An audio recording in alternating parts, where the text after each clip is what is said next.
worst thing that happened to me, I think, in my sports life was when my coach sat me down and he goes, Mahdi, you're not playing. You didn't get the thought of like, no, this is not the place for me. I'm just gonna leave or get out. Like, look, if it's not easy, I'm gonna do it. Yeah, you tell me I'm not gonna do it, and I'll die trying. I don't care who you are. If you really want something bad enough and it's in you, you're gonna go get it. I don't have time. I'm working all day. Maybe got kids. You can always find time. You have to sacrifice something, and the sacrifice needs to come in the things that don't serve you purpose. Every one of you out there, everyone that is close to my age, you have no excuse. I hate when someone says I'm not ready. It drives me nuts because it's like, dude, when are you going to be ready? What are you training for? What are you going in the gym for 3 hours for? I remember one time when I was at one of the gyms, and there was this guy he was like morbidly obese. He just earned respect. There was a picture taken of me holding my boy, and I'm eating a piece of watermelon, and like just the truffles of fat and everything rolled over, and I looked like this big blob, and I think I was 120 kilos, and I was like, holy crap, I'm gonna die. I don't want my son taking care of me at 60. When I die, I want to go on my own terms, man. When you said like coaches can change lives, they can, yeah. Don't be afraid, lose. You will win.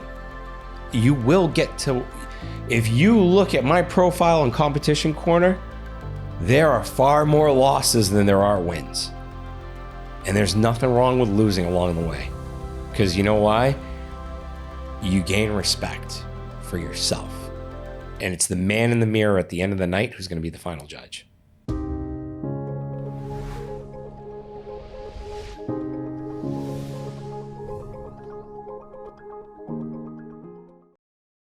Okay, thank you very much for joining, guys. Appreciate it. Today we have a special guest, Mahdi AlOun, and he's going to be talking about sports for like different ages. He's going to be talking about kids, and then teenagers, and then adults and seniors, and he's going to be sharing his personal story as well. And just a little story real quick before we start. I was actually watching his content back in 2020, 2021, I think. And he was like on my feed. And one day I wake up and he's not there, For some reason, I didn't click follow for some reason. I don't know why. I enjoy his content, but I didn't click follow. And then years go by, and 2 weeks ago, when he just showed up on my feed again, and I decided to follow him. So that's just a reminder for you guys to click that subscribe button if you want. I'm not talking about this video. I'm talking about any video you enjoy, because you never know when that algorithm is gonna drift us apart. So yeah, thank you for joining, man. Yeah, man. It's honestly, it's a pleasure to be here. Like I said before, I normally don't do this because I don't have the time, but there's something really genuine about this podcast that I enjoyed watching, and it's awesome, and I'm glad to be here and hopefully share some knowledge and drop some knowledge bombs, for the young kids and for the adults too. Yeah, appreciate it, man. Let's start with like growing up. How was it like? What was your life like? So growing up, I came from a divorced, or not a broken home, but my parents got divorced at a young age. I was probably like 11. So my father lived in Kuwait when I was younger. Then we moved to Kuwait after the invasion. So before that, I essentially didn't know my dad that well. He showed up 2 or 3 times a year because he was working in Kuwait. And then after the invasion, we moved to Kuwait. And that's when things got a little different, because it was like, whoa, we're in Kuwait. What's going on here? And it was pretty cool. We came after the invasion, so the oil fires were still going. There were still tanks on the side of the road. It was pretty cool to see as a young kid in retrospect. But obviously the invasion wasn't cool. So we grew up. Basically normal life, with your ups and your downs. Obviously I had, a single mom. I love my mother to death. I wouldn't be where I am today if it wasn't for my mother, both of my parents actually. But my mother, she was, always working to, put food on the table, to make sure we had clothes on our back, shoes on our feet. And she went the extra mile for us. And that's where I really learned my work ethic from my mother and my grandmother, my American grandmother. She scrubbed floors for a nickel every day. And she used to tell us that story. And then she built a rest home, a whole business out of scrubbing floors. She was scrubbing floors on her hands and knees. And then she owned her own business and was very wealthy and very well off. And she used to cut her own grass, wash her own car. You wouldn't think like this lady was as well off as she was, but she was an extremely hard worker. And that's where I really kind of built that work ethic. And then my eldest sister, Melissa, she's in corporate America basically, and she's on a different level in terms of like smarts and just work ethic and everything. So I had a very good foundation of strong women that helped me build a good life, including my aunts. Like literally, I was surrounded by strong women my whole life. My auntie Sheda, who helped me through schoolwork, my auntie Saba, who picked me up every day from, school, my auntie Noel, who helped me look for universities when I came back to Kuwait. It was just like every woman in my life has been very strong. And I'm so thankful for that, because I think women exemplify a different work ethic that men don't have. I just think that's real. We don't see it as men, but it's real. My grandmother, she was a doctor, a professor at Kuwait University. She was a linguist. And again, another strong woman in my family that I learned hard work from. And she was an extremely hard worker, amazing. She was a very strong woman at the same time. So I think that had a lot to do with my character building throughout my life. That and sports. I think sports was my escape from the troubles I had at home between my mother, my father, my dad not being there, my mother working all the time. Instead of turning to the streets like most kids do, I turned to sports. Sports saved my life. And I believe that till this day. I actually started in gymnastics and diving. So I was in Hukuma. I was in government school. Yeah, right? Yeah. Doesn't sue me. So I was in government school, and we had a club come to our school and say, all right, who wants to try out for our gymnastics team and diving team? So I was like, all right, let me try this out. Why not? They're like, all right, you're in. So we go, and then I find out, okay, a bus is going to pick me up every day. This is awesome. I'm not going to be at home. I'm not going to be bored. I'm not going to go out on the street, play soccer and, throw Coke bottles around and just do stupid stuff. So I went to the gym or the club for gymnastics and diving from, I think, 3:00 till 6:00 almost every day. And I was consistent with it. And it was great because it kept me off the streets, where my other friends, they were smoking cigarettes and doing all kinds of stupid stuff. I did that. Fast forward till I was 11. That's when I did stop going to the club, because I got into a lot of fights there, and I had a lot of issues being half American and just being an English speaker and so forth. And, I didn't take to bullying. Someone bullies me, I'm just going to give it right back. And, yeah. I always used to get, I used to get into, they would bully me, I'd fight back, and it would turn into like 2-3 kids beating me down. But I'm not going to back down. I will walk out crying with a bloody nose before I back down. So that got to be too much at one point. I was like, you know what? I just don't want to do this anymore. And that's when I took to the streets. I had buddies there. I started smoking cigarettes, started getting into trouble. And then shortly after that, I started playing baseball here in Kuwait. And I really started, the love for baseball started when I was 5 years old. Me and my brother were laying on the bottom of the bed, and a guy named Luis Rivera got up and hit a grand slam over the Green Monster. And I saw the next inning, Tony Pena was the catcher, and he was in this cool gear, just this big dude. And, he looked different. He looked like he commanded the field, and he was the captain out there. And I was like, that's what I want to do. I want to be a catcher. And that was at like 5, 6 years old, right before we came to Kuwait. So when I was 12, I found out there was baseball. And I was like, I'd never played baseball before. I played backyard baseball with my friends when I went to the, summers in the States. And, like my best friend, he was a great baseball player, probably one of the best athletes I ever met. And the funny thing is he doesn't look it. He's my height, stocky. And this kid, he was just all out, one of the most naturally gifted athletes I'd ever seen. So athletic. And, we used to play in his backyard, and we'd rotate through the neighborhood during the summers. So I was like, all right, I get to play baseball. Started playing baseball here in Kuwait. I wasn't that good. I struggled. They put me in the senior league with the older kids. And it was like, oh no, I'm playing with like 16, 17, 18-year-olds. And I was like 12 or like 11 and a half maybe.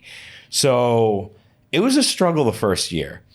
And then the next year, I remember they dropped me down to the majors, which was the younger league. I was like, oh, this is, finally, whatever. Man, I raked. It was unfair how good I was. And I think it really was. It was like, and I think it was because I played with the older kids. Mm-hmm. So it was like, what, you're going to throw me a fastball that's like 30 miles an hour slower? I'm just going to crush it. So that's where I kind of learned that. But at the same time, I still had this work ethic that I was lucky to have, where I knew if I wanted to be good at something, I would have to watch it, dissect it, and learn from it. So I always watched the pros. I always tried to dive deep into what they were doing, which in some cases is wrong, but in some cases is good, because you learn that work ethic of, it doesn't just stop when I leave the field. It doesn't just stop when I go home. It's a continuous process to get better. And to get better, you have to be consistent. And I think with baseball, I just loved it so much. I was consistent, and I did the extra things on the side to get better in the sport. And from, I'd say 11 to 16 and a half, I was consumed by baseball. I still, I was still your typical teenager. I got into a lot of trouble. Yeah, I'm not gonna deny that. I did a lot of stupid stuff, but I think if it wasn't for playing sports, I would have gotten into a lot more trouble. And it wasn't just baseball. I played basketball, football, hockey. I tried it all. Boxing. I got my butt beat plenty of times, and then I was like, all right, yeah, this isn't for me. Too slow, too short, all the above. But the work ethic that I learned from that at such a young age, and through the women in my family, it was huge. And unfortunately, I wasn't good at school. Horrible at school. Like the academics and stuff. Yeah, academics. Yeah, try and get me to do homework. And I regret that so much right now. Like, if there's one message I could send to the younger guys out there, like, dude, do your homework and your sports. Because if you can manage your time like that, if you can go to a college and show them and say, hey, I am a valedictorian, or I have a 3.5 GPA, and I played, high school basketball and high school soccer, that's sending a message. That's sending a message of, hey, I'm consistent. I can wake up early. I can go to bed early. I can eat right, and I can read. Those are tools that I would look at as in an admissions level, and I'd be like, wow, this person's really good. We need him in our atmosphere. We need him in our college. We need him to kind of breed that attitude throughout.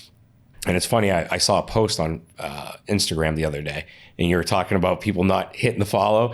I didn't hit the follow, and I wish I did. It was a corporate CEO, and he was on there, and he was saying, yeah, if I see someone that played collegiate sports, I'm giving them the job first, because I know they can take care of themselves. I know they can show up every day. I know they're going to work. Their work ethic is really good. I just know overall they are more time management orientated than someone that didn't play any sports. Because someone that doesn't play sports, they don't get that. They don't, it's tough. And I'm not knocking on people that don't play sports. Like, there are a lot of smart people out there, but then there are the average people that play sports to give them that little extra boost, I would say. And I think that's one message I want to really drive to younger people is find those extracurricular activities, whether it is sports, whether it isn't, but have extracurricular activities that you can show someone at a higher level that you can be consistent, show up every day, manage your time really well, and all the other cards are just going to fall into place. You know, you're proving to people you can be responsible at a young age versus, you know, someone that's in high school that's going out partying every night and they're not on a sports team. You know, like, if you're playing sports and you want to be really good, you're not going to party. You're not going to go out there and do stupid stuff. You're not going to jeopardize those things. The worst thing that happened to me, I think, in my sports life was when my coach sat me down. He goes, Mahdi, you're not playing. And I was like, why? I was like, what's the deal with that? What did I do wrong? I'm having a great season, a great preseason. He goes, you don't have enough credits. And I looked at him, I was like, what do you mean I don't have enough credits? He goes, you've withdrawn, I think, the first full year. So you have to have a 2.5 or 2.0 GPA with the number of credits or whatever. And I was just like, wait, so really? And he was like, you can still ride with the team. You can come to the games and everything. And I did. I went to every game. I still went to every game. I rode the bench. To me, it was partially like a punishment too. So I could get that feeling of like, you sucked at this and now it's biting you in the backside because you didn't work at this. And I didn't. So the next year I go back, lo and behold, I get the credits. I get what I need. And sure enough, this catcher from a D1 school comes to our school so that he could bring his grades up. And then I end up riding the bench for most of the year and playing second base. So it was another lesson of I had to be versatile and learn how to do something different. And it was like, I mean, it was literally like English and Arabic, man. So like playing a different position. I never played anything but catcher. So it was just a good lesson that I learned. And it taught me then that there are certain skills in baseball that I have to learn. And it just carried along with my work ethic through everything else, and set the precedent. And I wasn't a very confident athlete. I'm a confident person at heart, but the reality is if you say, oh dude, you know, you're so good, I'll be like, oh, thanks. I had a good competition, you know. And my teammate, my CrossFit teammate, Mo Nassel, I love this guy to death. Just because the belief he had in me a couple of years ago was astonishing to me, at least. And we had lost an event. We were in the car last year, and he looks at me. I looked at him. I was like, "Don't worry, we'll be all right. We'll bounce out of this." And we were really quiet because we had our backs to the wall in this competition. I was like, "Don't worry." And he looks at me and he goes, "I'm not worried." I was like, "Why aren't you worried?" And he goes, "Mahdi, I have the Arab champion in the car." And I was like, "Yeah, but there are so many people better than me." He goes, "No." He's like, "You won. You won the Arab championship last year. You are better than every other Arab in the region." And I was like, "Yeah, but I don't feel like that. I don't feel that way.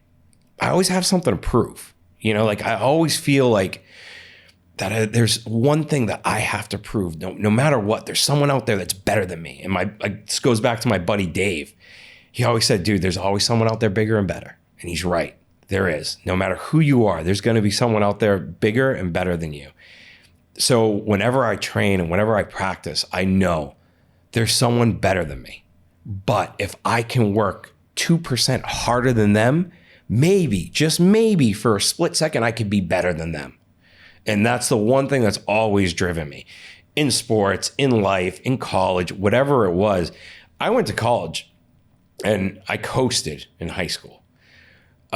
My English writing was horrible. And I had to work my backside off to get it up to par with college level writing. And Professor Pam Delio sat me in her office and said, "You will not pass my class unless you go to the writing center every day and work." And she was like, "You're not going to pass." And I was like, shoot, this is real. And now I'm in college, and it's not like when I was in the States and I was working odd jobs and having fun and whatever.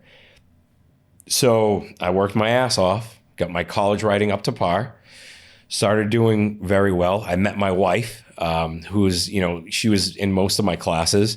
And, if you feel chemistry with a woman, take the same classes she's taking so you can see her a lot, build that chemistry up more.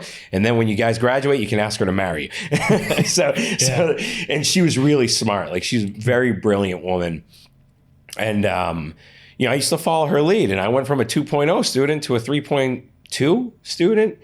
It really helped me out. And, AUK, shout out to the AUK alum, was one of the best things that happened in my life, because that's where not only I met her, but I also learned a sense of responsibility on a higher level. When I went there, again, my mother wasn't the most well off. My dad was working outside of Kuwait at the time, so my mother was supporting me. I had to get a job as a student worker, and I was making $2 KD an hour. And I maintained a job as a student worker, making the $2 KD an hour with, working for now who's a really good friend of mine and a mentor, Tad Cruz, shout out to him. The guy's awesome. And man, this guy used to ride me harder than anybody. Like, he was on my back consistently. I think there was one flyer, I brought it to him like 9 times, and he had 9 changes, and he'd be like, "Dude, you can't spell." Like, he used to he'd give it to me straight. He's like, "Dude, you can't spell." He's like, "Fix the spelling." I'm like, "Where is it?" He's like, "Find it." So at first I thought he was being a jerk, but then I was like, no, he's teaching me a lesson here. He's helping me better my skills. So the difference is, I was like, instead of being like, he's being a jerk, I'm like, no, he's bettering my skills. He's having me do the hard thing, not the easy thing. He's not telling me where the problem is. He's telling me, find the problem. My spelling was atrocious. And he gave me a bad appraisal, but I still love the guy. He taught me so many lessons. And he saved my backside so many times. I had issues as a student. I had anger issues, went to anger management. Yeah, it's another story. You can ask me about that one later. So yeah, especially teaching you, how to fish, rather than catching the fish for you. He's teaching you how to go and find your own mistakes and, figure it out. 100%, 100%. That was his way. And during my time at AUK, I was also a baseball coach. I also started coaching Little League here in Kuwait. And funny enough, my buddy Tad, he was my assistant coach, because he had just moved to Kuwait, whatever. And, we coached with each other for years. I was a baseball coach for about 17 years, 16 years. I coached from T-ball, 4 years old, all the way up to 18 years old. But my favorite group was the kids that were 13 to 18, because I believe in Kuwait, that is the group that's neglected the most, by parents, because the dad's off working, the mom's off working. Sometimes that sports is their only outlet. And I always had the mentality of, if I can keep a kid off the streets and on the field, he has more of a chance of success later on in life. And I'm so lucky and blessed I've learned from so many young children or young teens certain qualities in life that I've taken with me from that. So, it's it's a rabbit hole of work ethic, man. So, that was a large part of my teens into my tweens. I think I covered that pretty well. Yeah. Did you remember speaking about coaching, do you remember the first experience of coaching? Did you start with coaching kids, or did you start with coaching adults? So I started, the first team I started coaching was, it was a baseball team here in Kuwait, and it was probably one of the best teams. I had Rami, Salman, Amir. I had just a group of dirt dogs, we call them in baseball, kids that they weren't afraid to get dirty. I had Sean, an Indian kid who played cricket, swung like he was swinging a cricket bat, but the kid hit the ball every single time. I had a kid named Khalid, named Hollywood, Allah yarhamah, God rest his soul. So many kids during the first few years that were just awesome. They were just awesome to be around.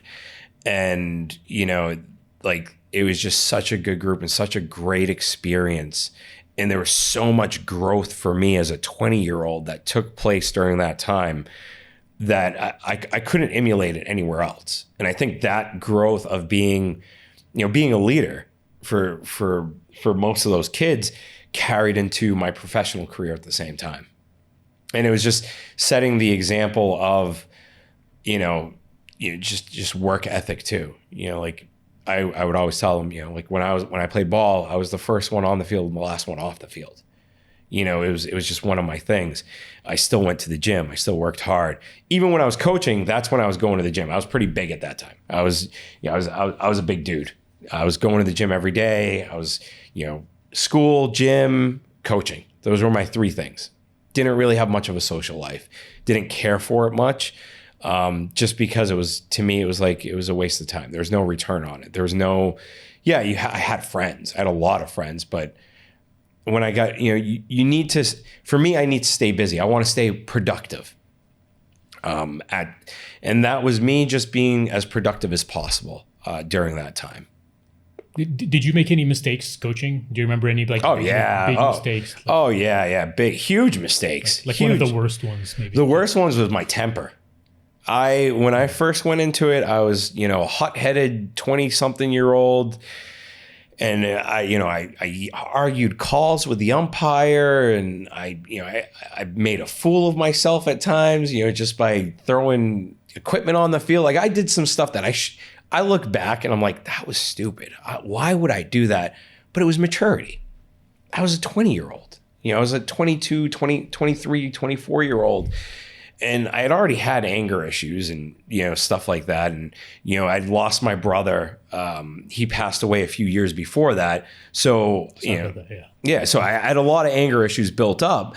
Now, was it from that or was it from me just not knowing how to control myself in sports? And I think it was maturity and not knowing how to control myself in sports. That's what I think it came down to, because the older I got, the more mature I got. And the more I understood, oh, this person is giving their time to umpire, referee, or whatever it is.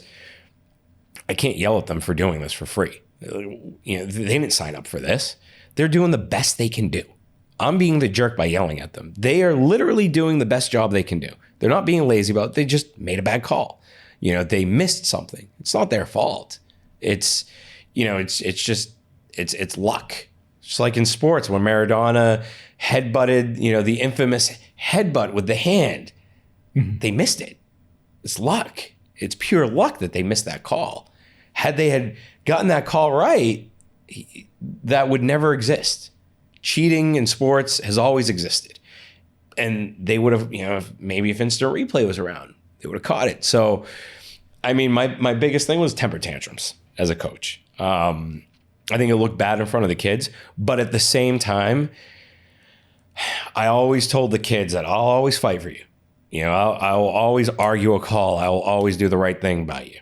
And I truly did that. If one of those kids ever had an issue off the field, they would call me. Hey, coach, I got this and this going on. I mean, dude, I dealt with some weird stuff as a coach and some stuff where I would contact the parents and just be like, hey, this is going on. You might want to follow up with it. And I always had boundaries as a coach. Never overstep your boundaries as a coach. That was one thing I always was really smart about. That's another thing I learned from my buddy Tad. And it was one of those things where, I made mistakes, but I think there's growth for everybody in everything they start. You start with a clean slate and you mature into it, and you're not going to go in knowing everything, and you're foolish. You're a fool if you go into something, whether it's a job, a sport, or anything. You're like, yeah, I know it all. No, you're foolish. You're missing the boat, and you're not going to last long.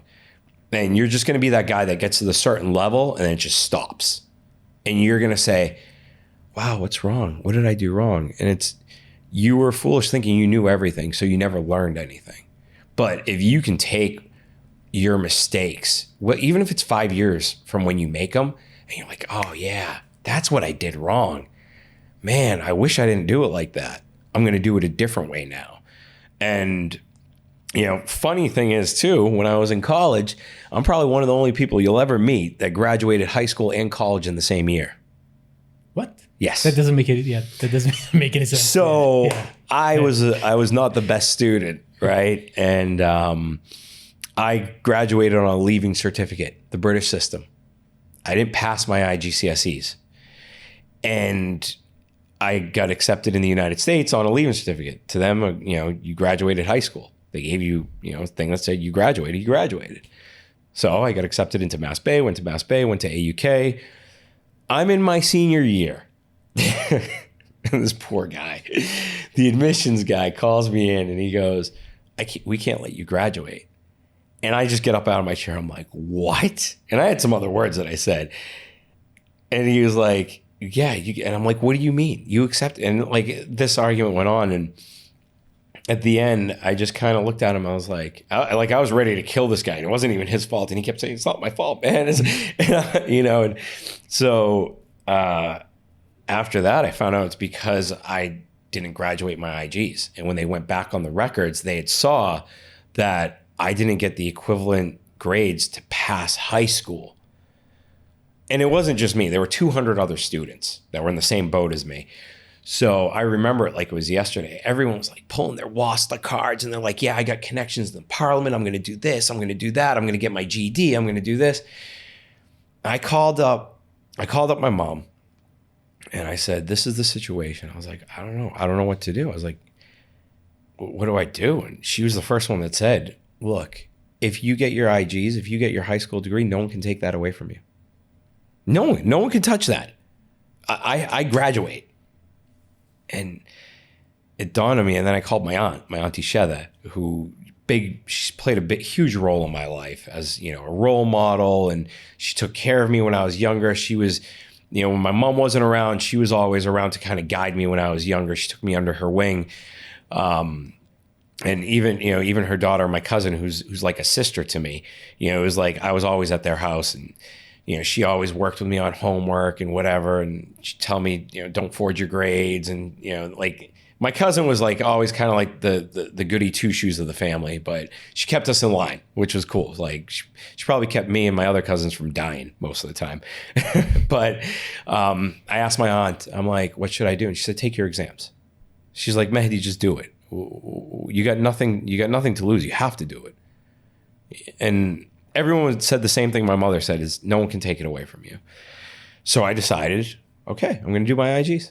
Screw it. Let's do it. And senior year, I picked the IGs that I had a fighting chance at passing. Because it's like, I'm a senior in college. Like there's stuff that I haven't gone over in years. So for history, I watched videos. I figured it was easier than reading the books. Mm-hmm. Luckily enough, that worked. Yeah. That really worked. I don't know how it worked, but I passed that. I actually passed with like an 87 at the time, which I could have gotten a scholarship for. And, I passed. I got my IGCSEs and I graduated college that same year. And I was just like, wow, I did this. Like, holy crap. Like, I actually did this. I did this, and what else can I do if I put my mind to the right things?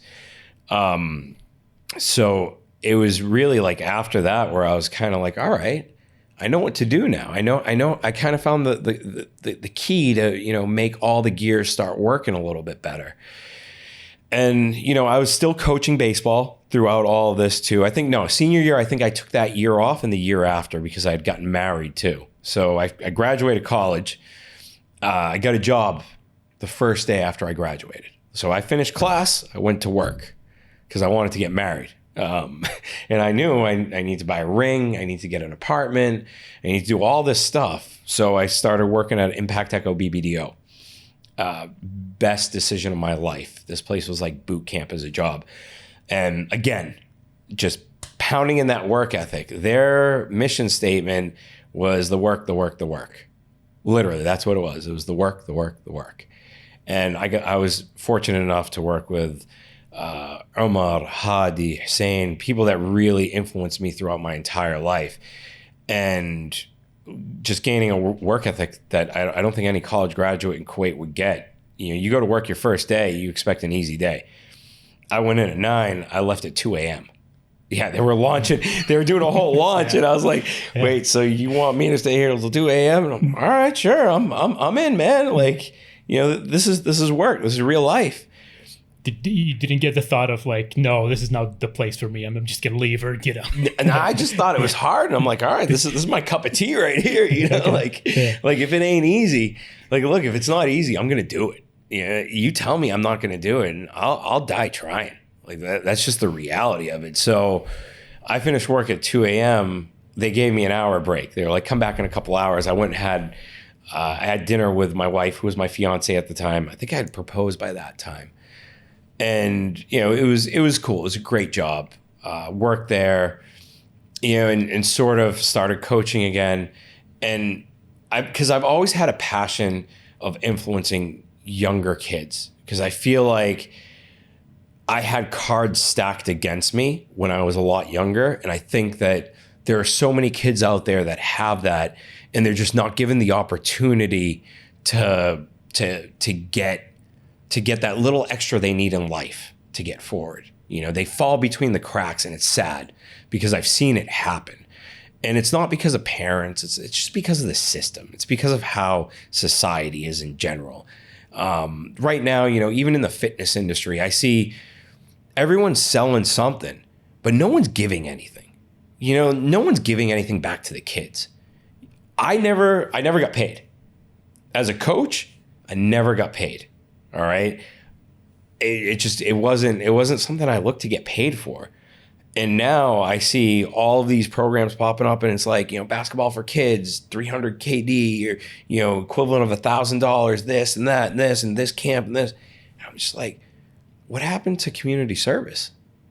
What happened to that? Like, we as a society have forgotten about community service here, especially. I don't think it exists. Even when I've brought it up to people in the gym industry, they're like, oh yeah, but we get paid. We can't do this. We can't do that. You can't sacrifice as a gym, all right, as a fitness facility. You can't sacrifice an hour on your gym floor from 3 to 4 for high school kids to come do a CrossFit class or anything to gain extra confidence and skills and keep kids off of drugs. That to me is selfish. And that to me is, there are gyms that'll do things for Ramadan, they'll do things for show, but you're not doing it consistently. You do it once a year. You give back to the community once a year. What have you actually given back to the community? What have you done to save kids or save people? Have you ever invited and had a class for senior citizens at a gym? These are little things that I see problems within our society going into baseball, because for me, it was something where that community service, it built up of this sense of, I don't mind helping people for free. I don't mind getting my hands dirty. I don't mind doing this. And that's the beauty about when you do volunteer for something. And my wife, God bless her, she volunteered to go to China, which I tried to convince her was a bad idea, because it was tough. For her, it was really difficult. She got to climb Mount Washan. I don't know. I hope I said it right. Your listeners are going to correct me, but I think it was Washan. And she went there for a couple of weeks. She taught English at a school, I think, and it was tough because she wasn't in a 5-star hotel. She wasn't eating a 5-star breakfast, and she told me, she's like, I probably ate rat. Like, I got a cheeseburger and it was pink. So you don't know what that meat was. I was like, it's probably cat or something. You don't know over there, bat, whatever it is. So I'm glad that my wife had that sense of community service. And I think that's what brought us together too, is we shared a lot of the same mindset in that respect. And being a kid, being young and not having influence, not having a father figure, I did always look to sports and my coaches as a father figure, in a sense. I mean, my first coach was a Russian coach. This guy smacked the crap out of me, but when I was crying after losing, he came over, he patted me on the back, he came up with an idea to make me feel better. he told Coach Abdullah, who went to his car, looked for a medal, found whatever medal and gave it to me to make me feel better that day. You know, I was a 7-year-old kid or a 9-year-old kid crying because it just sucks when you try your best and you can't. Reality is sometimes you do your best and you just suck. You're just not there. It's not for you, or it's not your day. So, you know, they made me feel better about that. And it was good because he was my first influence as a coach, and how to kind of make a kid feel better, or keep a kid engaged in a sport, you know. And sometimes you don't give every kid a trophy, but you want to encourage them to come back.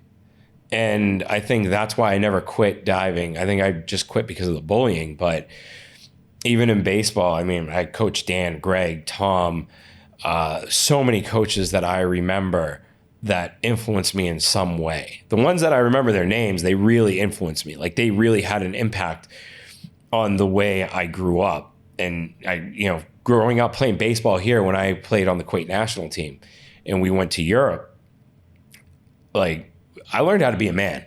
These were ex-Marines and ex-military. They weren't messing around. Like, we were running a lot. We were doing push-ups. We were doing burpees. Before, they used to just call them up downs. And it was tough because they were hard on us. They were extremely hard on us. And it taught me to be tough. It really taught me to be tough with those coaches. So, but again, Coach Tom taught compassion. He was the coach that would teach you and be compassionate if you weren't that good, and try and help you be better. And if you were on the side, hitting off of a tee into a fence by yourself, he'd walk over and give you a couple of pointers and then go back to doing what he was doing. So those were the little things that I also learned coaching. Like, you can't just forget about the kids that aren't as good physically. You have to give them that attention. You're doing them a disservice by not walking over and trying to help them. And every team I've ever had, no matter how bad the kid was, I always tried to find a use for them. I always tried to find something to make them feel special about themselves, whether I'd say, you're an expert at bunting, or you're an expert at running, or, dude, you're a big guy, so you're going to go in there and you're just going to scare people. I always tried to make them feel that they had a special power that they could bring onto the field, or bring onto doing what they're doing, so that they could feel special about themselves and confident and, better about themselves. And I think for me, I've always believed that in myself in a way. I wear my emotions on my sleeve. And my buddy, John Coyle, I love this guy. He's Irish. We met a few years ago, and it's funny, we met because he just saw how hard I was working in the gym. I saw how hard he was working in the gym, and it was right before the second lockdown of Corona for gyms. So we connected, and he was like, I was like, dude, why don't you come over to my house and work out in Wafra? So he came over almost every day, and we formed this bond together that, he's such a great guy. He's going to be a lifelong friend. And I know this, and we talk almost every other day or every day. And, when we don't see each other, we just pick up right where we left off. It's awesome. And he said something to me the other day. He goes, we were talking. I was like, yeah, dude, I'm 42 right now, and I don't see me winning more competitions. It's just tough. These young guys are coming in, because in CrossFit, 40 to 45, the 39-year-olds come in, they're younger than you. They're better too, because their training was started earlier. And, we were talking, and he goes, yeah, but you got something they don't have. He's like, you got a lot of heart. And I've always been told that I have a lot of heart. And like, whatever it is that I do, I'm going to put 110%. I learned that from baseball, and I learned that from, Coach Dan. He was one of my first real influential coaches. And that's where I go back to my coaching technique was just, it's like a collage of everything that I've gained from work, from coaching, from sports, from even being on the streets. Like, there's a certain level of street smarts that you get from getting into trouble. Mm-hmm. You're not going to get that. Like, my wife, I love her, but she can't bargain. She couldn't bargain when we got married. She'd just go and We go to a market, she'd pay full price. I'm like, what are you doing? I'm like, what are you doing? You insane? Never do that. Yeah. So funny story is we're in the exhibition center and they're having, they have all these little booths and whatever. And I'm teaching her like the ropes. I'm like, you gotta go do this, you gotta go do that. And she's like, all right. I'm like, all right, that's your first test. Go to that place. She goes up. She's like, how much is this? And he goes, 200 fills. And she goes, no. Oh, no, it's half KD, sorry, 500 fills. No, I'll pay quarter KD. He goes, no, 500 fills. She goes, no, I'll only pay quarter KD. He goes, 500 fills, and he's pointing at the sign. I was like, oh, that's my fault. I was like, that's my bad right there. That's really my bad right there. And I taught her, I was like, look, you always have to ask for a discount. What's the worst they're going to say? I go into the Gap, I go into friggin' anywhere. And I'm like, are you going to give me a discount on this because it was on the floor? And they're like, nah. All right, we'll give you 20%. And she's like, how do you do that? I'm like, what's the worst they're going to say is no. Yeah. Like, I go to Excite. If I buy a TV on the floor, I'm like, look, this has been on the floor. You've been using it. There's no box. Or like an old couch or something. Like how much are you going to give me on a discount? And usually I walk away with a pretty good deal. And luckily my son is turning into that too. So I hope I hit the question. I kind of... No, you're good, man. But I just had like a quick question. When you were talking about like, and huge respect for that actually. When you were talking about like trying to include all the kids, even the ones that are not doing good. Like I've seen it in front of my own eyes where coaches are like, no, it's not for you. Just stay on the side. They just let them sit and not do anything because, they're not good or whatever. Yeah. Which is actually the worst thing a coach can do. It's like, especially with like kids. With adults, I do understand if it's like, competing level or whatever, but you never do that to kids. You don't just like let them sit on the side and yeah. 100%. Like if you're running a team that's a recreational league, like a little league, that's the foundation of that is built on you're doing something for the community, something for the kids. You're doing it for the kids. And I lost that when I first started coaching at times. I got obsessed with winning at times. That was bad. But when you do it for the kids, every kid should be included. When you're doing a travel team, for instance, no. That, in my opinion, you don't want to give every kid a trophy. You know what I mean? Like when I was younger, you weren't in first place. You weren't getting a trophy. You weren't there. You're not getting anything. But then it turned into every kid gets a trophy and that mentality. But because kids need to learn how to lose.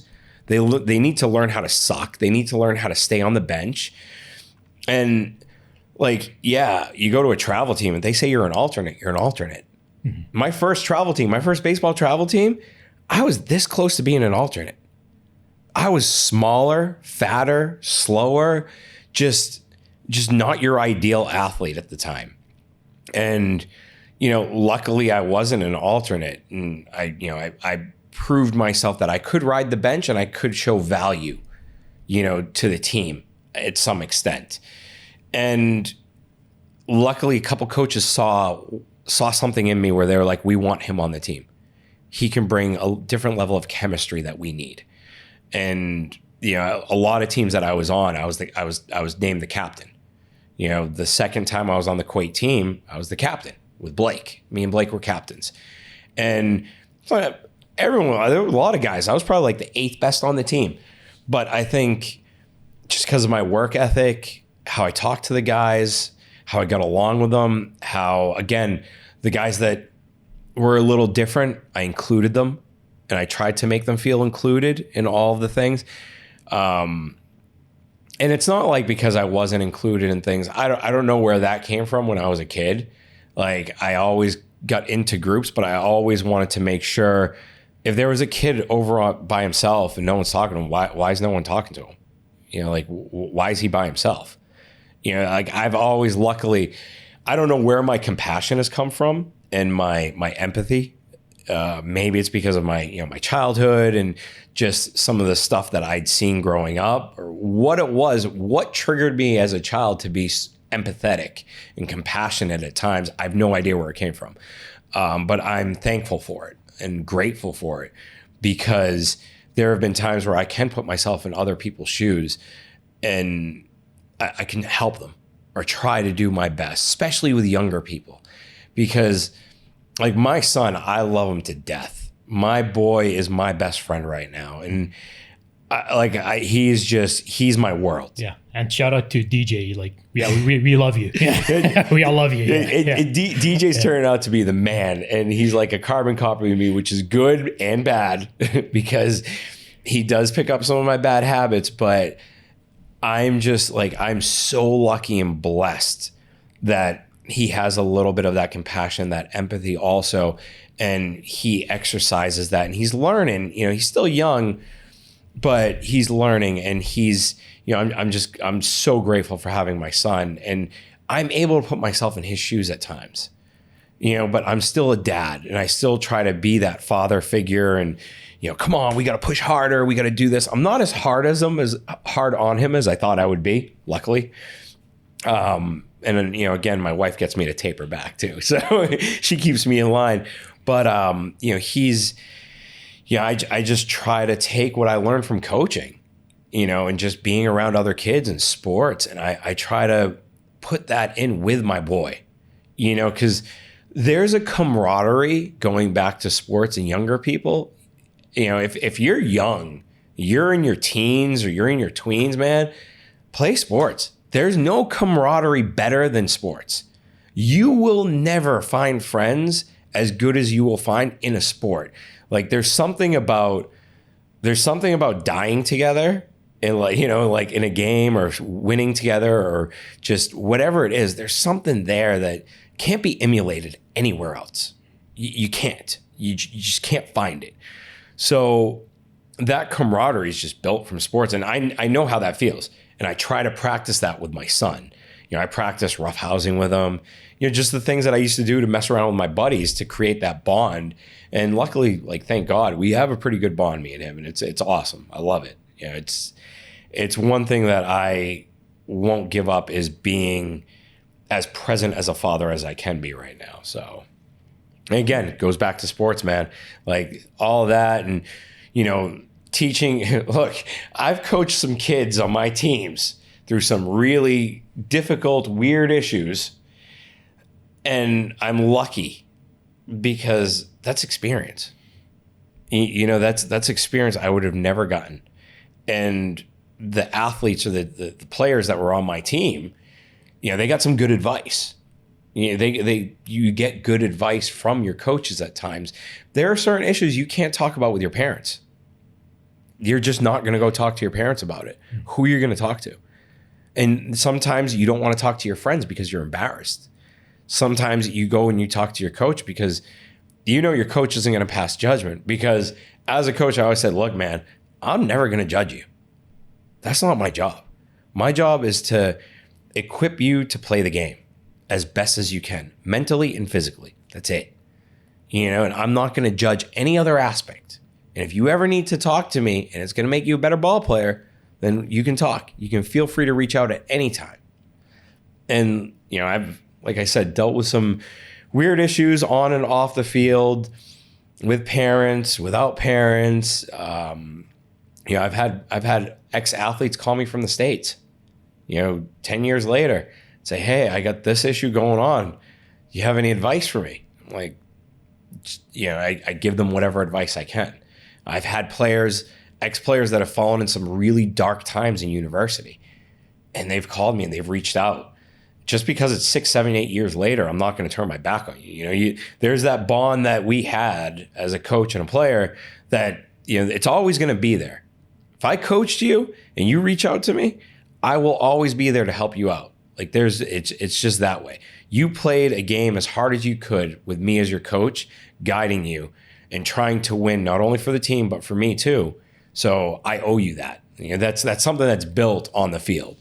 And again, just circling back to that camaraderie, you can't really learn it. So if you're young and you're listening to this and you don't play a sport right now, even if it's not a sport, join a team, join a chess club, whatever it is.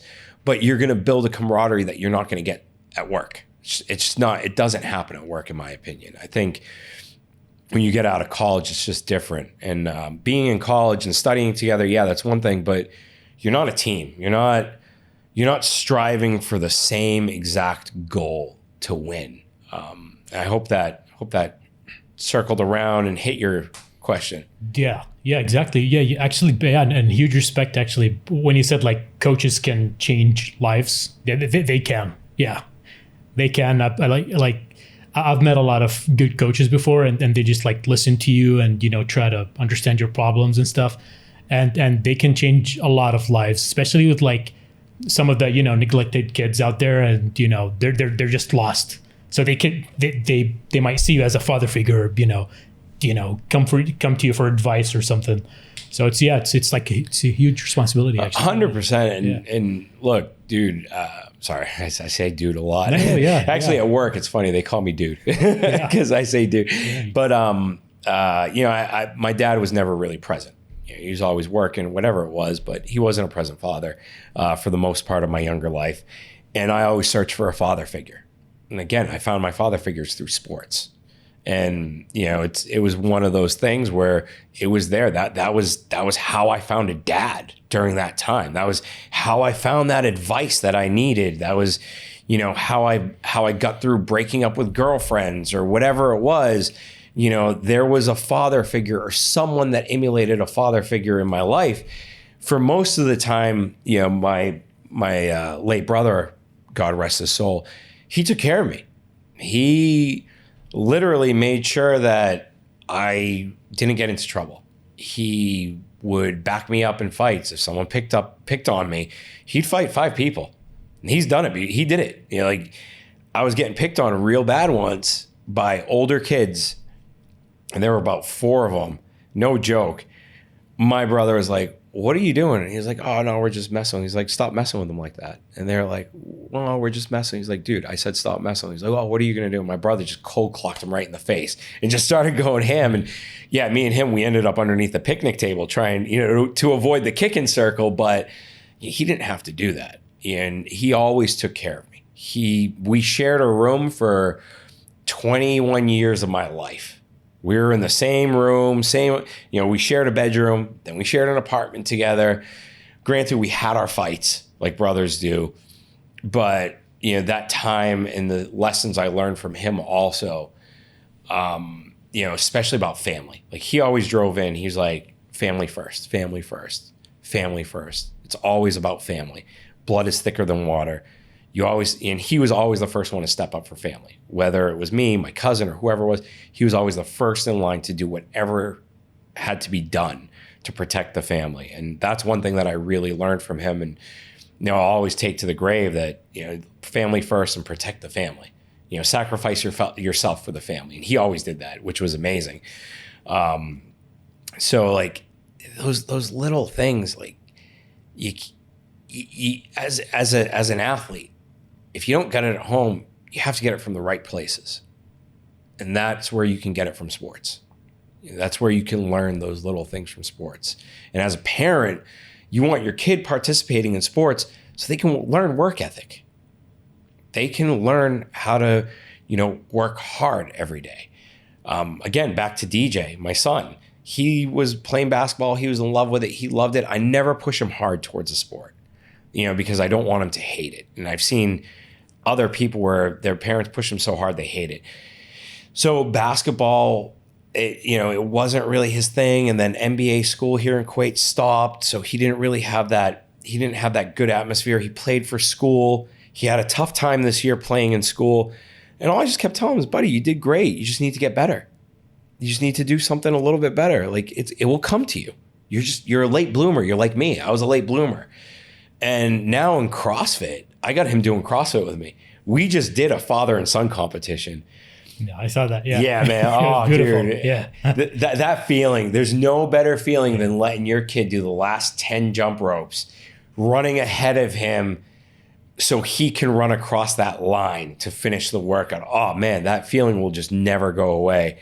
And again, I learned so much from my kid in that competition. I learned how to put my competitive side, I learned how to shove my competitive side away And my wife was like, that's the first time I've ever seen you stop being competitive in CrossFit. And I was like, yeah. I was like, all I wanted to do was those last 10 jump ropes. But for that split second getting off the rings, I was like, he's ready to do the jump rope. He wants this. And we had done a workout at home, and it was like a 40-minute workout. It was brutal, and it was like ski erg and row erg. And I was like, DJ, you can call it quits now. He goes, Dad, no, I'm not done. I'll be done when you're done, Dad. And he stuck with that. And then there was another workout I was doing, and he was doing it with me.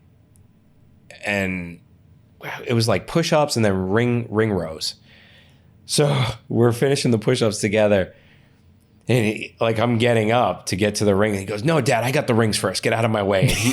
And I'm just like, okay. That's my boy. Yeah. He's right ready. There. Yeah, like right there. I'm like, that's my boy. Like and that's another thing from sports. You can learn so much from the older athletes, from the coaches, and from, if you're a parent, the best thing you can do is get involved in a sport with your child. That's the best thing you can do. Raising your child is to participate with them in a sport, because they feel that they're even and equal and worthy to get on the same field as you. And that would be my number one advice to coaches, fathers, and students, young people. Get involved with sports. Don't exclude anybody, and just remember that you're going to leave a lasting influence.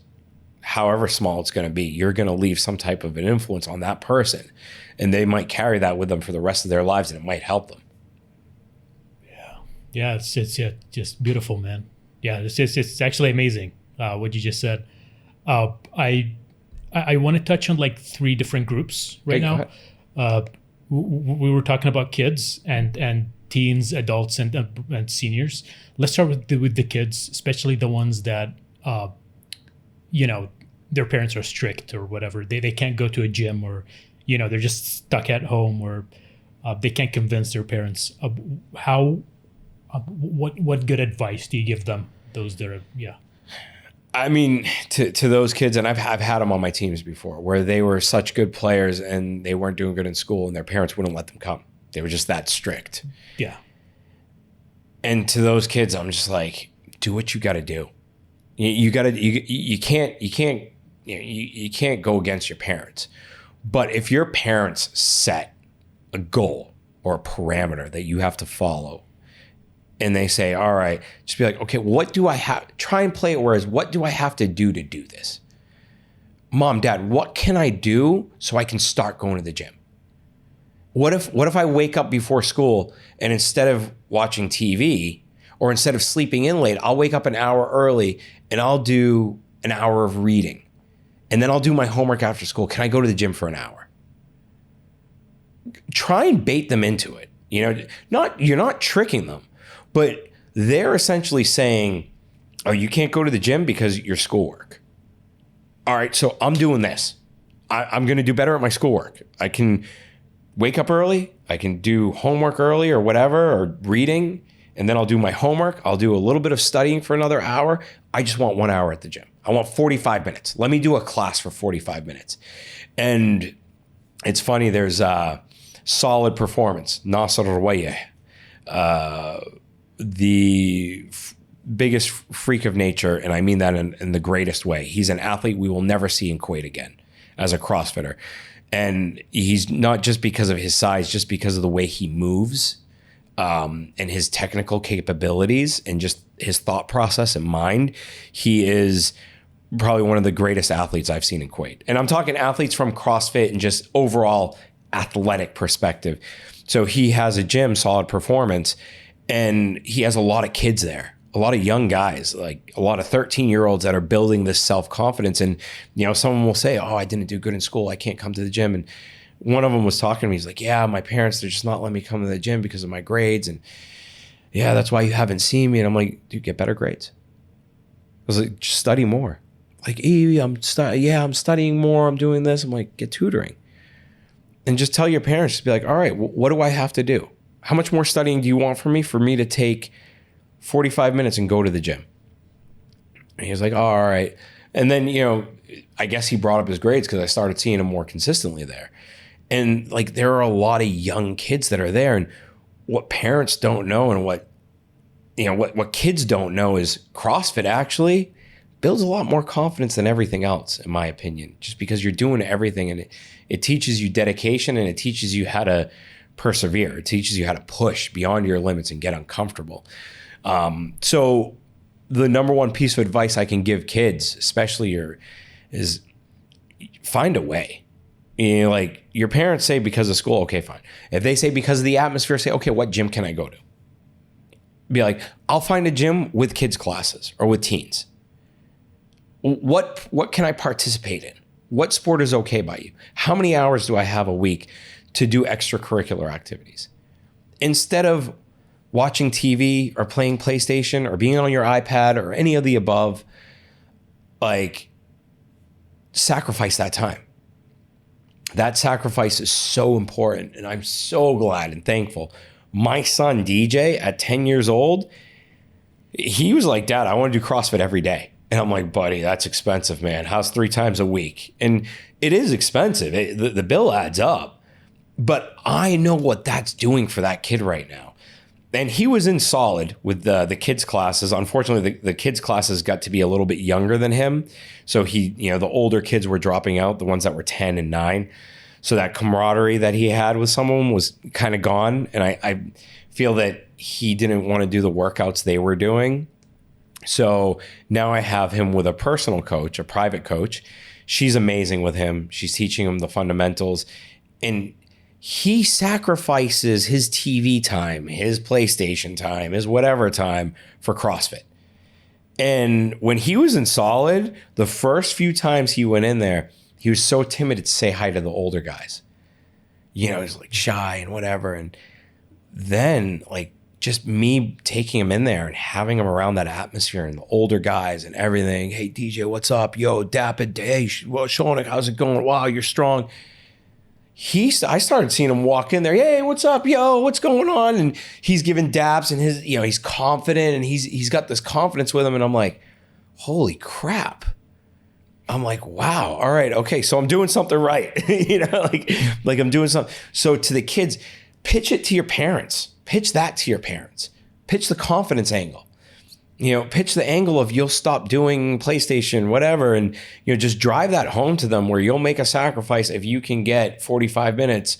Look, if you're an overweight teenager, and believe me, I was an overweight teenager. Shit, I did so many push-ups in my room to try and lose weight. I just couldn't do it. I had that baby fat that just wouldn't go away until my growth spurt came along. And like, it was just one of those things where I just chose to do that. And it helped my confidence.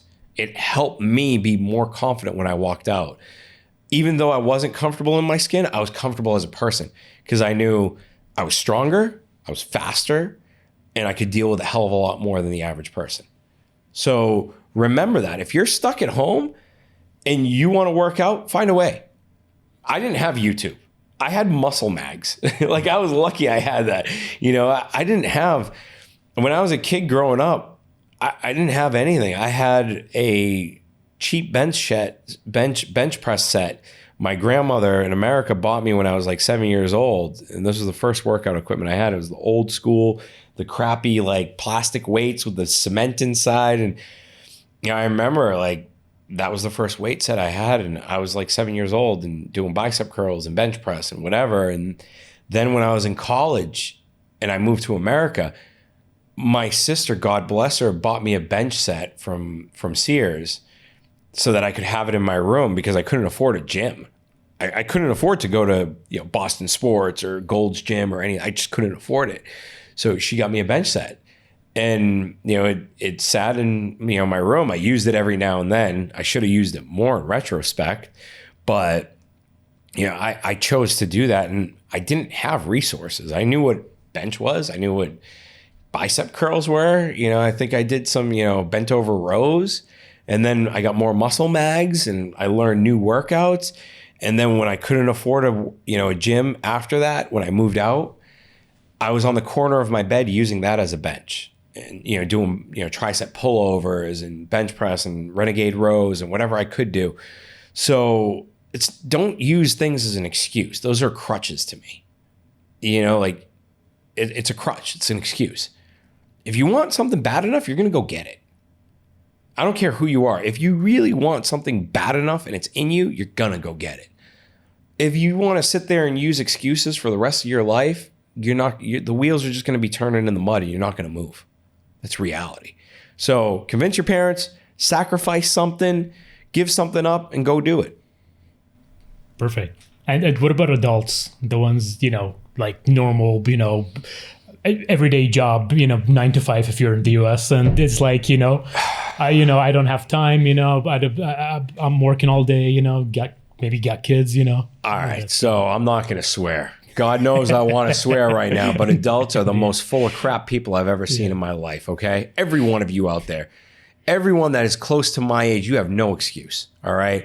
I'm a 42-year-old man. I started CrossFit at 36 years old or 35 or 37, whatever it was. I started competitively when I was 37. All right. I dedicated so much time to this sport because it fit me and it made me feel better. It made me feel healthier. It got me to quit smoking. I used to smoke 2 packs a day. I weighed 120 kilos. I was dying. I was literally dying. I was going to have a heart attack. And luckily my son turned it around for me because I was running after him and I was out of breath and I was like, shoot, I got to quit smoking.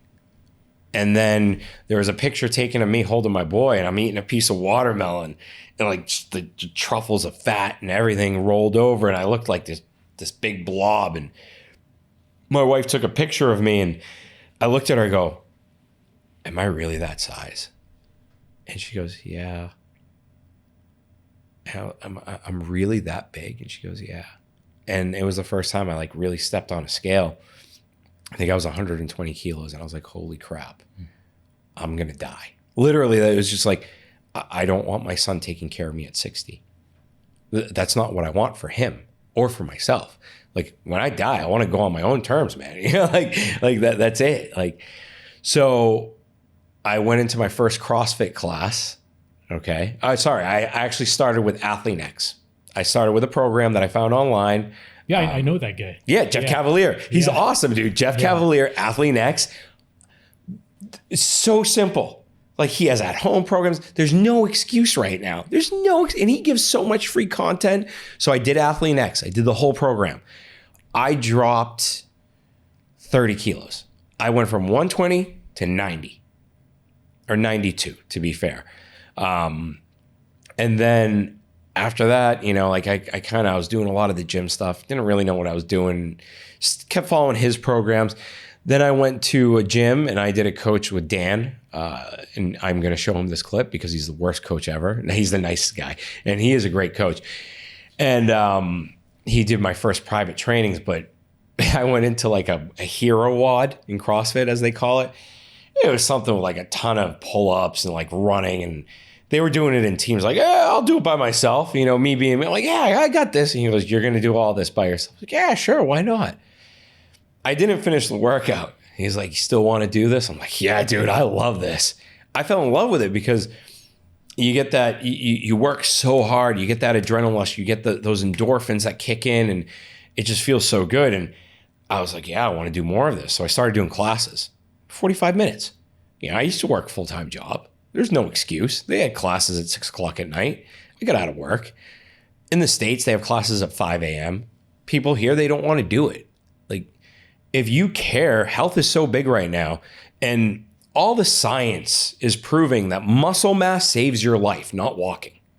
Muscle mass is what will save you from falling at 65 and breaking your hip. And most people that break their hips die shortly after because everything is just a cascading effect. Everything goes wrong.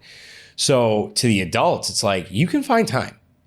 Sacrifice your time at the Diwania. Sacrifice your time at your friend's house. Sacrifice your time at going out. It sucks, but you got to do the hard things sometimes. Look, man, I started CrossFit 37. I couldn't do a muscle up. I couldn't do a handstand. I couldn't do any of this stuff. It was scratch. And the reason why I got to the level I got to is because I did the little things. I did what everyone else wasn't doing. And I was very consistent with it. Like I was super consistent, and I knew, I was like, this is going to get better. This will get better. I'll get to do more toes to bar. And I still have the video of when I first did 15 toes to bar. I came down, big smile on my face, like I just won a Pulitzer Prize or something. You know, like I was just like, yeah. And my first competition was Flare Fitness. And, you know, I was working full time, everything. And I went into it the week or 2 weeks before that. Rob Scalacci, great coach, amazing online program, NMP programming. He's amazing. I have to give him a plug because he's the guy who got me going. Just he is the type of guy that says, we're not going to go from 1 to 10. We're going 1, 2, 3, 4, 5, 6, 7, 8, 9, 10. We're taking the right steps. We're going to get you in the right direction. And, you know, God bless him. Like he helped me get my first muscle up. And then in the competition, I had the entire like BSK group cheering me on because I was doing muscle up after muscle up. And like you could see the excitement in my face. Like I'm going to finish these muscle ups, and I'm doing singles, and I'm fighting with the bar, and I'm like literally climbing up. Like I'm doing everything I can because I just got my muscle ups. And it was great because here I am thinking that I'm too old to compete. I'm too old to learn something new. And then I learned that, oh, wow, you know what? CrossFit, I'm learning new skills. Now, all of a sudden, I have to learn how to do a ring muscle up. Now I have to learn how to walk on my hands. Now I have to learn how to do butterfly pull-ups. So I love CrossFit because there's this continuous curve of learning that is involved in it, and just a journey of fitness that you're taking with it.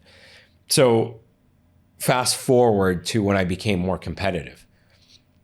Man, I was waking up, and I haven't done it this time. I'm going to get into it in May, but I'll wake up at 3:40 or 3:30. I will drink my coffee. I'll chill for a little bit, and then I'll go to the gym. I'll do my first session, and then I'll finish work, and then I'll do my second session, and then I'll hang out with my kid. 2 times? Yes. Is it like strength and then cardio? So it's a mixture. My coach, who's amazing, and he's like a life coach to me too, and a mentor, Dom, you know, he's a great coach. I've learned so much from him.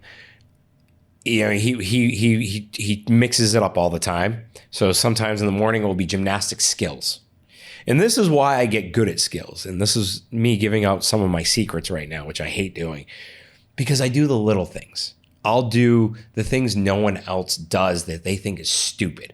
Some people will just jump right up and they'll start doing their bar muscle ups or whatever, but they're not going to warm up with a band. They're not going to do the little small drills that you did when you first started, so that you can make sure that you're honing in on the best technical form while you're doing it. This is what I always try to do when I have time. So in the morning, it's usually gymnastic skills or cardio based, like something that just kills me. Finish session 1, take a quick shower, drive an hour and a half to work. All right. Do my 8 hours at work, finish work, either go to my house in Wafla if I have a long day at work and I get my workout in there, or I go to the gym where my son is, because I like working out. Like I love it. Like before you couldn't talk to me when I worked out. And now the running joke is send DJ into the room because he's the only one that could talk to dad. Like my sister came in to ask me what I wanted to eat. I felt so bad actually. Like, get the hell out of the room. Leave me alone. Screamed at her. But DJ comes into the room. I could be dying in the worst workout in CrossFit, because CrossFit, it's all about time. I could be dying. He'll walk in. I'll be like, oh, Papa, what do you need, buddy? Because I don't want him. There was one time where he came in the middle of my workout, and like I kind of yelled at him because I was dying. He was a lot younger. I was a lot stupider as a dad. It wasn't bad. Like it wasn't like anything crazy. It was just like, oh, leave me alone, not now. And he started crying. And after that, I walked away from that. I learned from that. And I'm like, if I do this crap, he's going to hate CrossFit. He's going to associate dad being mean with the sport.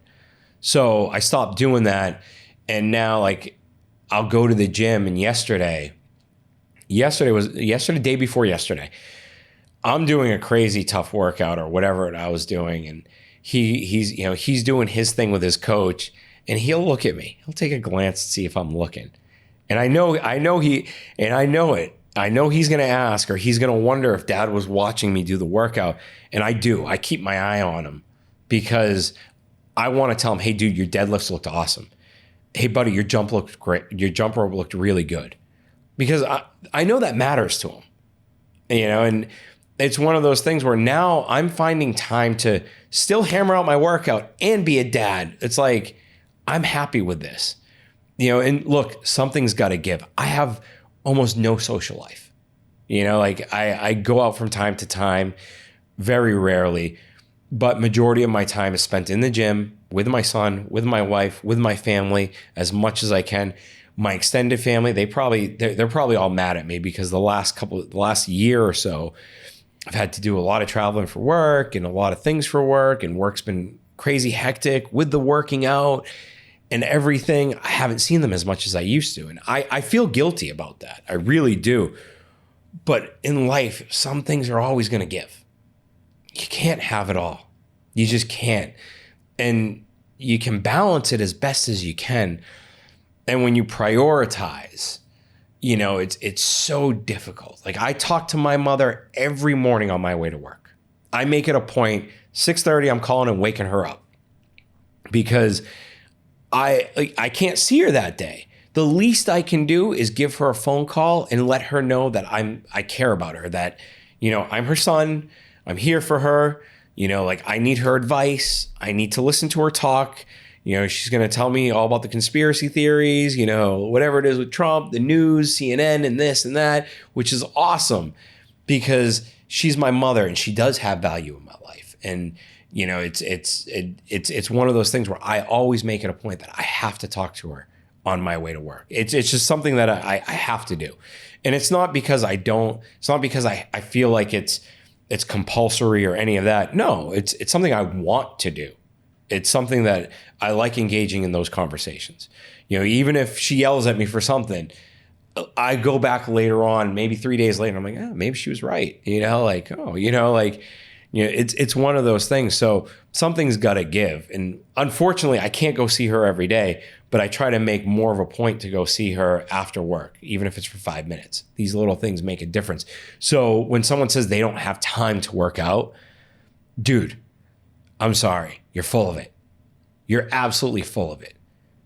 Like, I was talking to a guy at work. He goes, oh yeah, I really been meaning to work out, but I just don't know how do you do it. I go home, I sleep for 2 hours, and then I have to go to the Diwaniyah or the Majlis, and I'm there, and then it's just the day's gone. It's like, yeah, you could take those 2 hours that you sleep, and instead of going out at 9 o'clock at night and staying out till 1 and then waking up, like, you could just live a normal life, dude, and go to the gym and, like, live normal. Wake up early, go to bed early, wash and rinse and repeat all the time. Because right now, studies are showing sleep deprivation is really bad for you.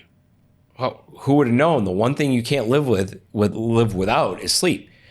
If you don't sleep, or if you don't eat for 2 days, your body can live. Your body will survive, right? If you don't drink water, your body will survive for a day or two or whatever it is.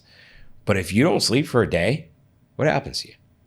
Hallucinations. Oh yeah, dude, you lose it. You're like, what the hell's going on here? So you will go insane and you will die.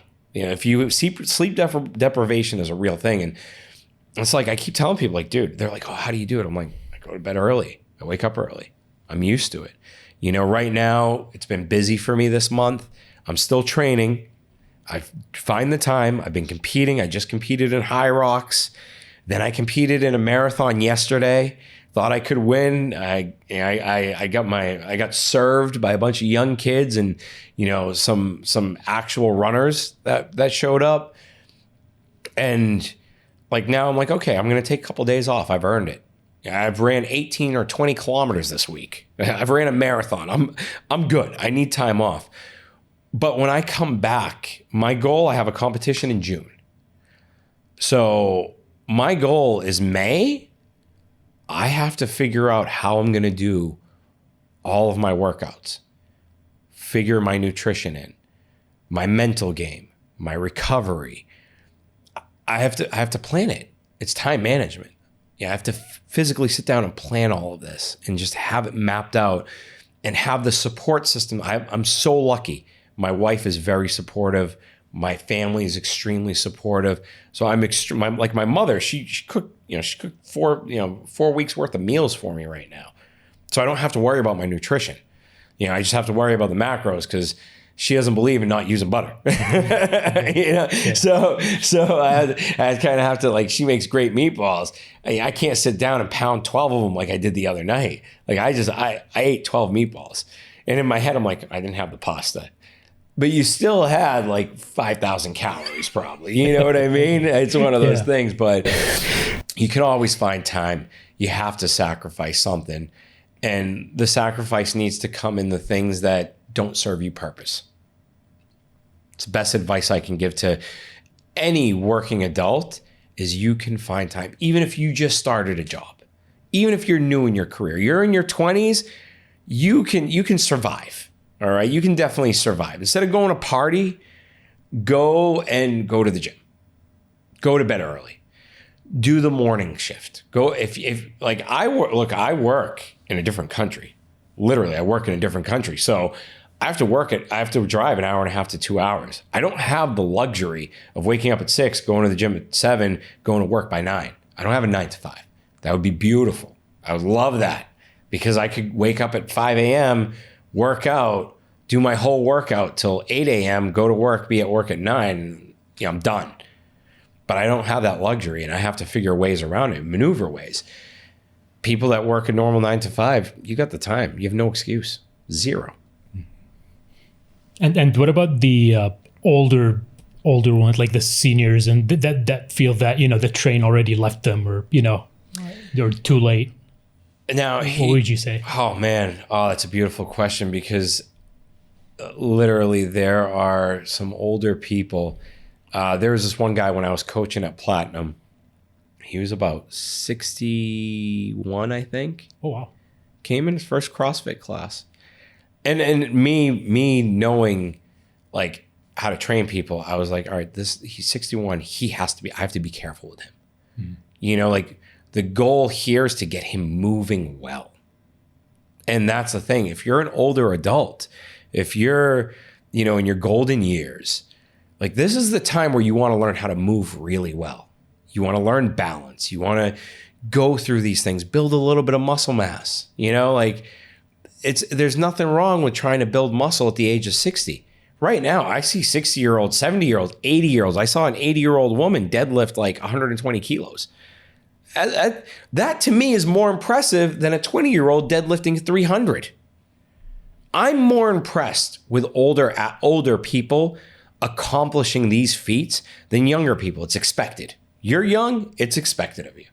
You're old, it's not expected. Like when I ran 2.3 kilometers in 9 minutes and 9 seconds yesterday, people were shocked. The guys I worked with, they were like, whoa, really? I'm like, yeah. You're like 42. I'm like, yeah, it's normal. I mean, I do CrossFit. This is what I train for. So that to me is like, I'm 42. I'm beating kids. I'm beating kids by a large margin. And there are a lot of guys like me out there. There are a lot of fit 42-year-olds. And I could go down the list of the ones in Kuwait. I mean, like there are so many of them. And these are the people, and you young guys need to understand that you're getting old. You young people, you're all getting old. You can't beat time. It's the one thing you can't beat. You'll never beat time in a race. Time will always beat you. So get with the program now and start working out. If you're 55, start small little things. You don't have to go in. It drives me nuts when I hear someone say, I have to lose weight to go to the gym. Dude, you're going to the gym to lose weight. Like screw the appearance. Like you go there to lose weight. If you're going to go and you're going to care about what people think of you, they're not going to remember you. We were talking about this earlier. My best friend, DC, I love him to death. When we were younger, he always said, dude, why do you care so much? Why do you care so much? Why do you care so much? And I never really understood it until a few years later where I was like, And he always told me, he's like, no one's going to remember this. Don't worry. They ain't going to know you. Why do you give a crap? And I'm like, oh, dude, and like I was one of the kids, like in my teens, I wore the black leather jacket. I slicked my hair up, the gel. And he's like, dude, why do you care so much? And I'm like, I always thought that, like, all right, appearances matter and everything, but I went overboard with it. And now I understand, because they ain't going to remember you. They don't care. At the end of the day, I could go win 1,000 masters competitions. People will remember me for 20 minutes. The athletes will remember me. They'll know my name. All the others aren't going to care. They're not going to remember who I am. Like, that's it. I had my 20 minutes or my 10 minutes in their life, and that's it. Khlas, it's gone. It's fine, which is okay. I accept that. I accept that very well, because I like knowing they don't care. I like knowing they're not going to remember what I just did. I like them knowing that I wasn't walking around an airport with my shirt on inside out.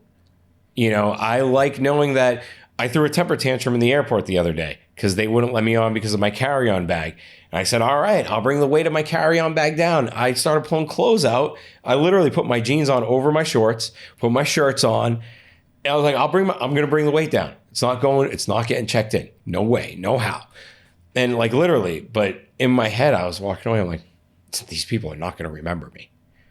But lo and behold, there were people from the community in CrossFit that will probably know me from somewhere or whatever. And like, they saw the whole thing. They go talk about it. I don't care. It's not going to matter to me. What matters to me is I keep my image at work, because that's a social mask that you have to wear. There's a code of conduct that you have to follow at most jobs. So I follow that as best as I can. But other than that, gloves are off. Like, it doesn't mean I'm going to go shoot someone. Doesn't mean I'm going to go commit a crime or, just do something bad. But it just means that, all right, like, if I'm going to go out wearing shorts and mismatched flip-flops, I don't care. I ain't going to remember that. Yeah, it doesn't bother me. Yeah, and especially to people that, because I've heard that a lot, where they feel like they're super overweight and they feel that other people are judging them and stuff. I remember one time when I was at one of the gyms, and there was this guy he was like morbidly obese. He's not even like normal obese person, and actually he just earned respect. Everybody was like going over to him and they're like tapping his shoulder and they're like, 100%. Do your best and stuff. So don't let that stop you. Actually, people will respect you for doing that, even if you look bad or, whatever. Yeah. The best person is Galaf. He went again to, he was at Solid Performance. I met him at Solid. He's an AUK alum, and it's a beautiful story, because he was a really big guy. He was a really big guy. And I passed no judgments, whatever. He was a really big guy, but he was doing CrossFit. He was walking on his hands at like, he was trying to walk on his hands and do a handstand. He was huge. And I learned so much from this guy. I learned so much from watching him work. And now he's lost all the weight, and like, he's still lifting, and he looks good, and he's super fit and everything. And it's like, he got that from a gym. Just by going to the gym and finding a community and finding something, a setting that gave him that feeling and that earned the respect. He earned respect. And I always say in life, respect's never given, it's always earned. You can be a pro athlete, but if you're a jerk, I'm not going to respect you. And again, going back to Solid with Nasser Rawaya, he was one of the first high-level CrossFitters that came up to me one day, and he goes, it was in a competition, he goes, Mahdi, your gymnastics look amazing. He was like, I can't believe it. Your gymnastics look phenomenal. He's like, you're really working hard. It shows. And to me, I'm like, wow, this guy respects what I'm doing. And my level of respect for Nasser goes way higher than anyone else. And he's created such a good community in his gym that it's the best group of young guys I've ever been around. And when I want to hone in for a big competition, that's the gym I go to. That's where I go to work. I go there, I punch in. And I go, and they know me there. Like, unfortunately, Kuwait's traffic is horrible. So I can't get there because the road closures and whatever. And it sucks because that's my stomping ground. That's where I won 6 times. That's where I proved myself. That's where I proved to everybody that I was good. That's where I proved to myself that I was good enough, and communities like that, when you're older and you're in your 50s or 60s, oh my God, a 70-year-old man, when I was in the States, I went to a class, he was 72. Man, this guy could move well for a 72-year-old. And he could finish a full workout with running, barbells, everything, pull-ups. I was like, I walked over and I was like, man, I have so much respect for you. I want to be exactly like you when I'm older. I want to be like you. You know what I mean? And it's one of those things where in CrossFit, that in the States, when I was there, the majority of the boxes I went to, the classes were 35 plus or 40 plus. There were so many people in their 50s that were there now. And because their direction is more on health and wellness and being healthy. And people are starting to understand the more muscle mass I have, the more I can run, the more physically able I am, the longer I'm going to live. And that came through with, that's starting to show in America, but it's not here. We're still in the phase of we want to look cool on Instagram. Which comes to my other point about like a lot of the, nonsense that's going on, especially in like the, in this industry. Maybe you can tell us more about that. Call it out or... Oh man, where do I begin? I see coaches, they'll go do a class somewhere else and then they'll go teach what they learned in the other class. And I'll see I didn't even want to call them coaches. They're not coaches. A coach is an earned name. In my opinion, a coach, being called a coach, is earned. It's not given. In order to coach, you have to coach athletes, preferably a team. And you only get that through experience. I didn't call myself a coach for a long time because I just didn't feel like I earned it. And these people walk around, coach on their back, and it's like, no, you're a trainer. You are a trainer. A trainer is someone that gets someone physically able to do a task, perform a sport. A coach is someone that teaches someone a skill for a sport. 2 things. There's confusion going on in the market right now. Like in baseball, they have trainers. The coaches are hitting coaches, pitching coaches. You see where I'm going with this? Here, you go into a gym, everyone's a coach. No, you're a trainer. There's nothing wrong with being a trainer.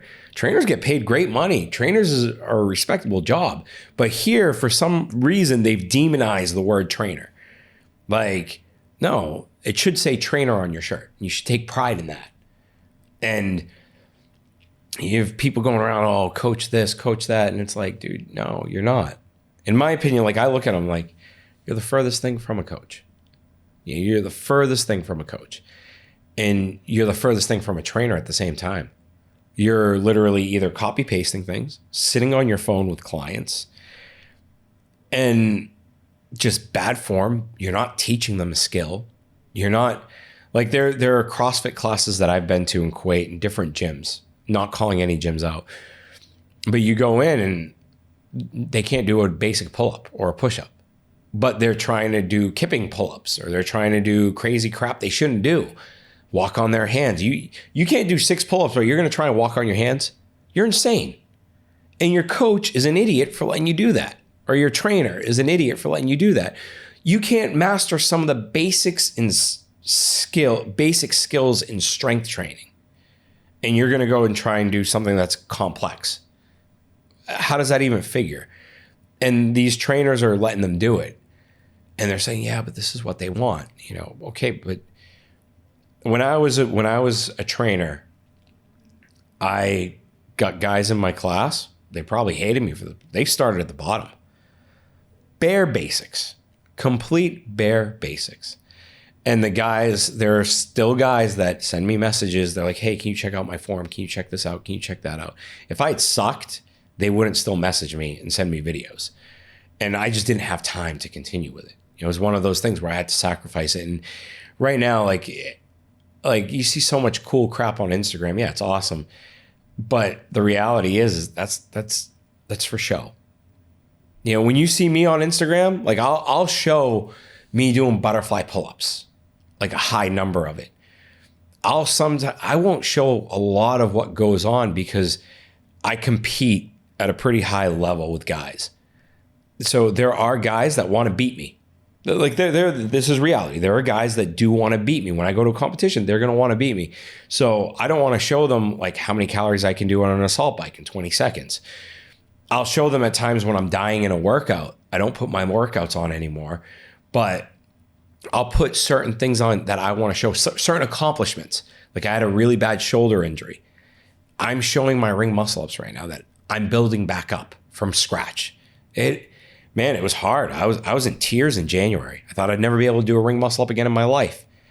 And all my friends thought I wasn't going to be able to do it either. So now I'm showing off that, hey, I built from scratch again. You know, injuries happen. It sucks. But I can get there again. And watch out, because I'm coming back. And I'm going to come back stronger. So I do want to show that off. But am I selling BS on there? I'm not telling anyone anything that they're not hearing.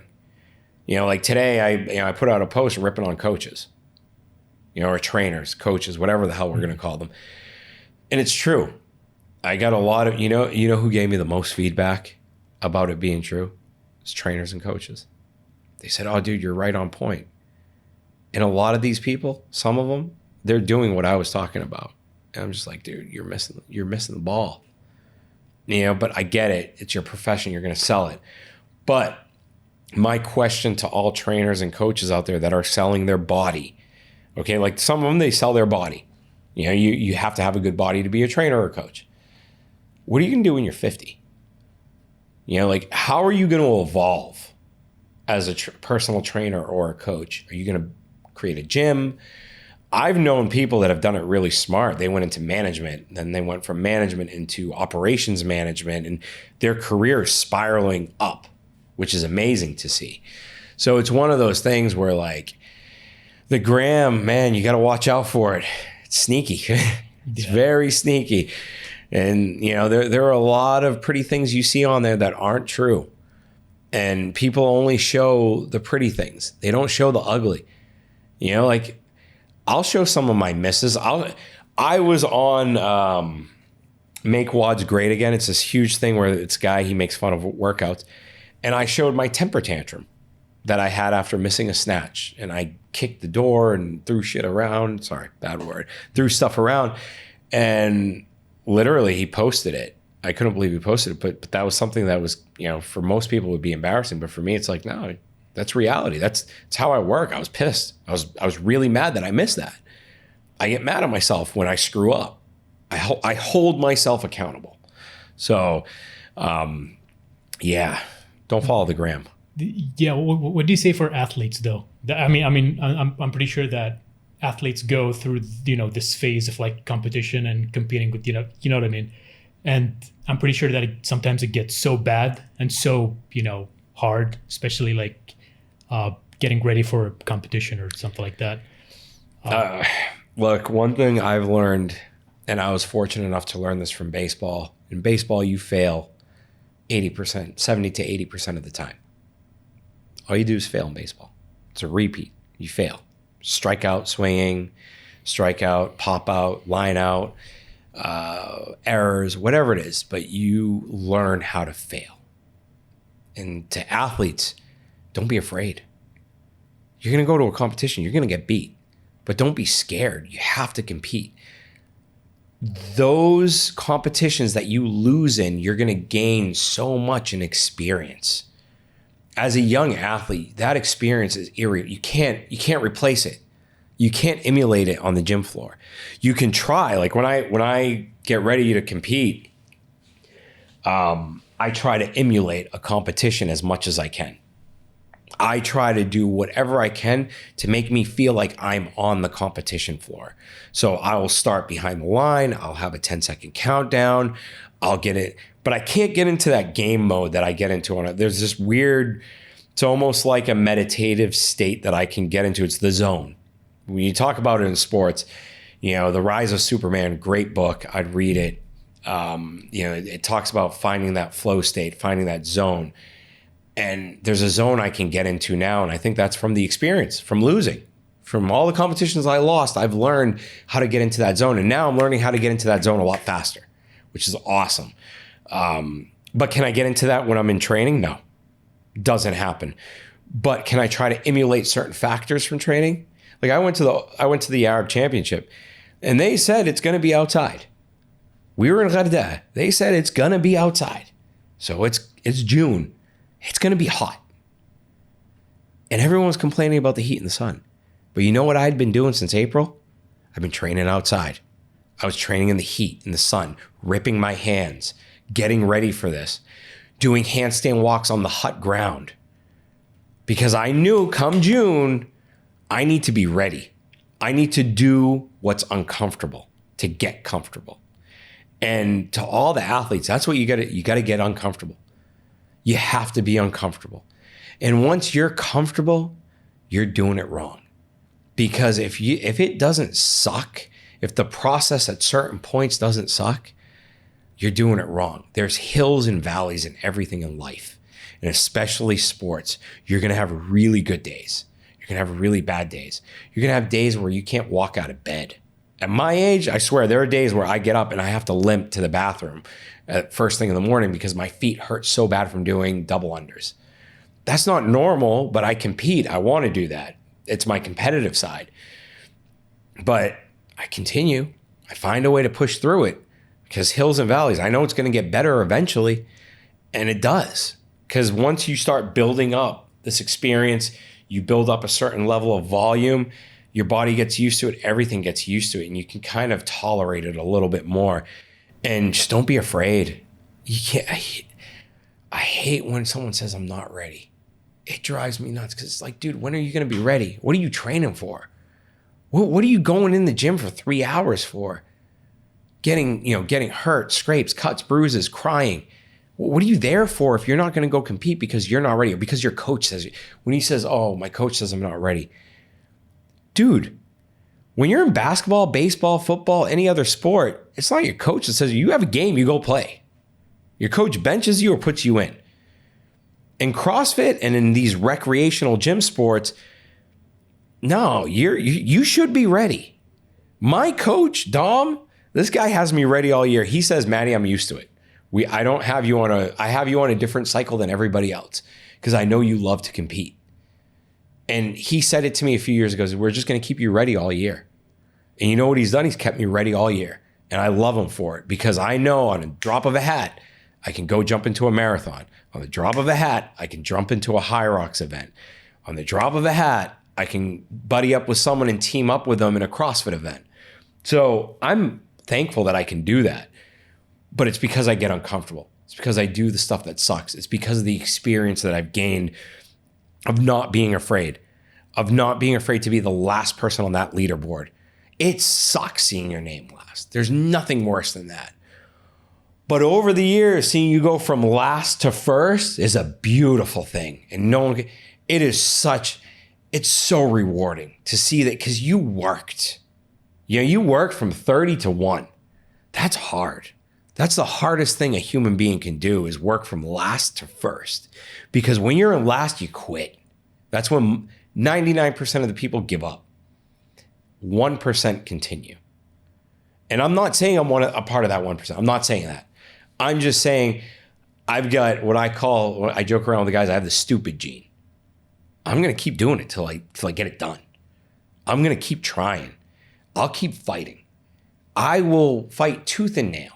I'll come damn near death. Last competition I was in, first event, I hurt my shoulder really bad. I couldn't sleep the first night. I was in so much pain. But I knew I had 2 teammates that were relying on me, and I did what I could. I did to the best of my ability. I couldn't raise my arm for like 3 days afterwards. I couldn't do this. The pain was so bad. And, did I go get an MRI after? No, because I don't want to know if I need surgery yet.